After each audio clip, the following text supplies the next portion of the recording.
Hello and welcome to the frozen shoulder update. A frozen shoulder is a specific condition where the capsule of the shoulder suddenly contracts around the joint. In primary care, we usually see primary frozen shoulders, which are insidious in their onset, meaning there's no cause for them to come on. A secondary frozen shoulder is after a period of trauma, such as immobilization after a shoulder fracture. Primary frozen shoulders are usually seen in people in the 40s and 50s, sometimes people in the 60s.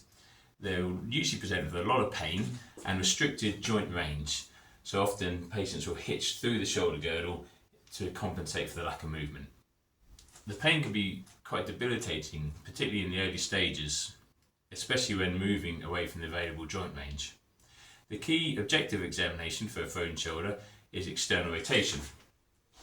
Many shoulder conditions will be painful and limit general movement, but for a frozen shoulder, a passive stiffness into external rotation and a loss of joint range is the way to differentiate for a frozen shoulder. If a patient has full external rotation, they do not have a frozen shoulder. Finally, the British Elbow and Shoulder Society guidance states that a clear X-ray is needed to exclude other pathology before you can fully confirm a frozen shoulder.